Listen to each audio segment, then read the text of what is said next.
Hey everybody, Elpreed777 back, and welcome back to this Let's Play of City of Heroes. In the last episode, I believe I just got done explaining Origins. Oh, also a couple things I should explain about Origins. Origins,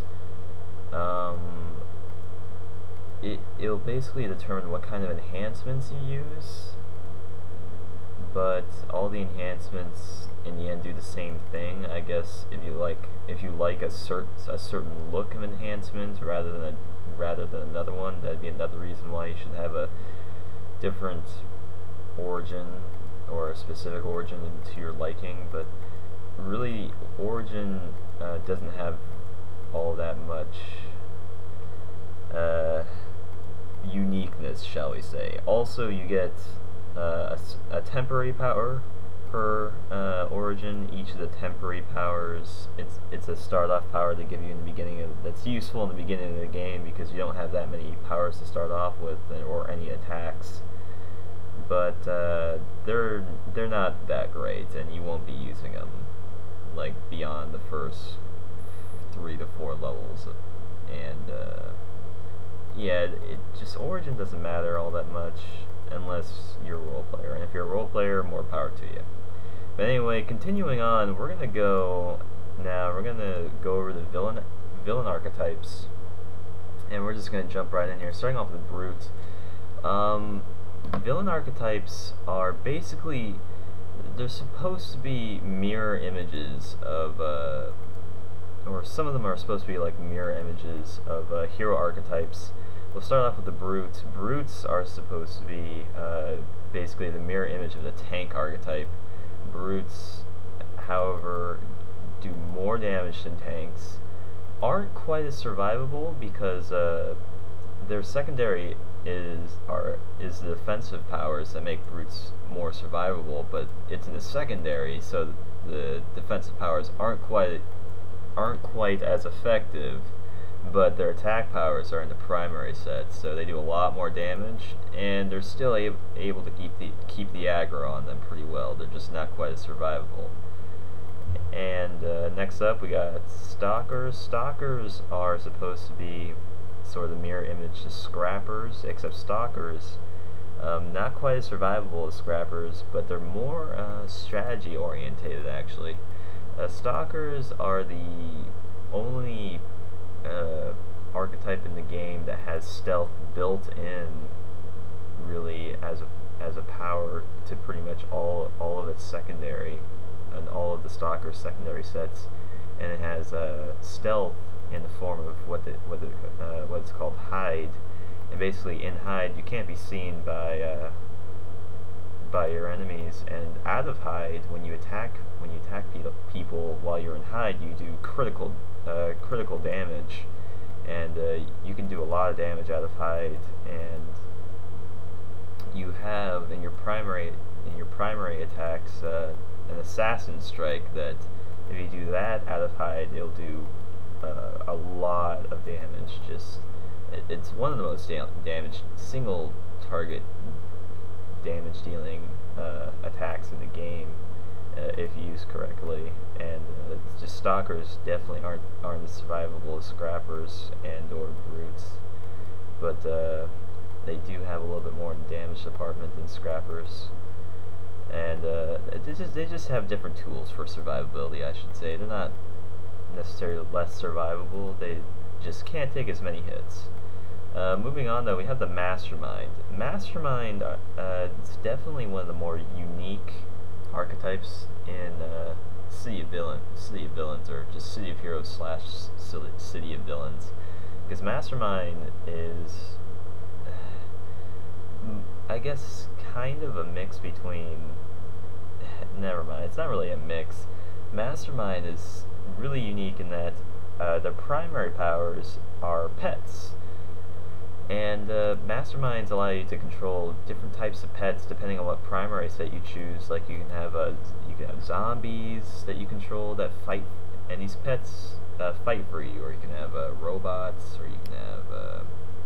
They're actually coming out in the latest update to City of Villains with demon summoning, and that's going to be really cool. And Masterminds are definitely they're definitely the most unique archetype in the game for that, and their secondary power is a buff set, kind of similar to what a controller has for secondaries. Masterminds can do some pretty decent damage with their pets, definitely. Are kind of squishy, but their pets have this ability called Bodyguard, which makes it so if the Mastermind takes damage, that the Mastermind can split the damage between all the pets around it. So the pets are pretty much guarding the Mastermind. That's pretty cool, and it makes Mastermind a lot more survivable. And Masterminds are just definitely a really solid archetype, really cool. It can get to be kind of lazy though, because you just have your pets do all the attacking and all the work for you, and you can just walk around and they'll just kill mobs, and it's maybe one of the easiest to play actually, but I guess that's arguable. But moving on, we got the Dominator. Dominator is like a controller on steroids, pretty much. Dominator, or I should say controller with a lot more offensive capability. Dominator was made for control because their primary is control, just like controllers, but their secondary is very similar to blaster secondaries with melee powers, which makes them just a lot more on the offensive capabilities. A lot of control, a lot of offense, low hit points unfortunately, lots of damage. They make up for the low hit points with a lot of crowd control powers, and Dominators are just rock solid. And last but not least, at least in the first 5, we have Corruptors. Corruptors are pretty much the reverse of Defenders. They have their blasting set, their range set in the primary, and they have buff sets as their secondary. So pretty much exact opposite of Defender. They'll do more damage as a Defender, and their buffs are still very good. They're the primary buffer for villain side. So there's definitely a lot of Corruptors out there. And like Defenders, though, they're pretty death prone, I should say. But Corruptors are just a vital part to villain side. I don't know what villain side would be without its Corruptors. And last but not least, of course, we have these last two.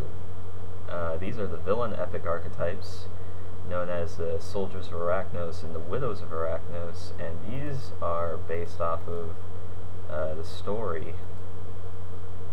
Basically, Arachnos is an organization within a city of villains that's basically an evil syndicate that's led by the main evil protagonist, who is Lord Recluse, and they have a whole spider theme to them, which is really cool. Arachnos soldiers are these guys are pretty much jack of all trades too. Their the main things they bring to a team, though, is definitely their leadership powers. That basically anybody who's around them gets a huge bonus, well, pretty much huge bonuses, just by being in the same area as them, because they have these leadership powers that make everyone around them better. And I must say, when they came out, I rolled.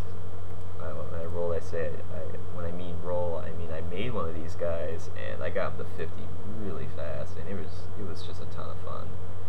But in any case, again, you got the origins over here, and for like Widows and Soldiers, and I forgot to mention in the last video, for Peacebringers and War Shades, you're actually limited to what origin you have to pick, but not like it matters, but just a side note there.